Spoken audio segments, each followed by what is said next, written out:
সড়ক অবরোধের মেইন দেখেন দীর্ঘদিন ধরে এই রাস্তা খারাপের কারণে আমরা আগেও একবার এরকম রাস্তা অবরোধ করছিলাম, কিন্তু ওই আদলা সাদলা এরকম কোনো কিছু দিয়া সেরিয়া মেরামত করিয়া সেরিয়া চারিদিকে সরকারি তরফ থেকে আর কোনো কিছু করে না।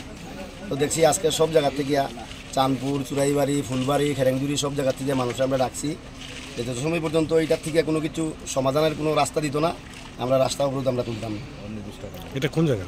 এটা হলো খেরেংজুড়ি। রাস্তা খারাপ কোন থেকে কোন পর্যন্ত? খেরেংজুড়ি থেকে চুরাইবাড়ি শনিছড়া হসপিটাল অবধি। মানে খারাপের কিরম পর্যায়ে আছে? খারাপের কথা তো মানে আপনারা নিজেরা গেলে পরে দেখতে পারবেন, অবস্থা খুবই খারাপ। সেদিন শুনছি কি একটা ডেলিভারি পেশেন্ট চুরাইবাড়ির থেকে শনিছড়া হসপিটাল যাওয়ার পথে রাস্তার মধ্যে ডেলিভারি পেশেন্ট মারা গেছে। আর 2 দিন আগে গাড়ি একটা এখানে পাল্টি হয়েছে। এর আগে যে আপনারা অবরোধ করছিলেন প্রশাসনিক তরফ থেকে কেউ আইছিল না? আইছিল, আয়া সারিয়া কইছিল যে বানায়া দিমু, ওই তো আমরা তো ওইরকমই এখনও তো যদি ওইরকম তো যাইতে লাগবো, কিন্তু দেখছি যে বানায়া দিমু কইয়া সারিয়া তারা আদলা সাদলা এইগুলা দিয়া মানে ফিলিং করিয়া সারিয়া আর কাজ করে। সকাল কয়টা থেকে অবরোধটা করছেন? আমরা 11টা থেকে এখানে আছি।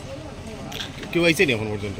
না, এখন পর্যন্ত আমরা শুধু ওই পিএসএল লোক আইছে, আর অন্য কেউ আইছে না। তারা কিছু কইছে নাকি? না, পিএসএল লোক আমরা কোনো কিছু কইছে না। আমরা জিজ্ঞাসা আমরা জানাইছি যে আমরা না, এখনো কোনো কেউ আইছে না।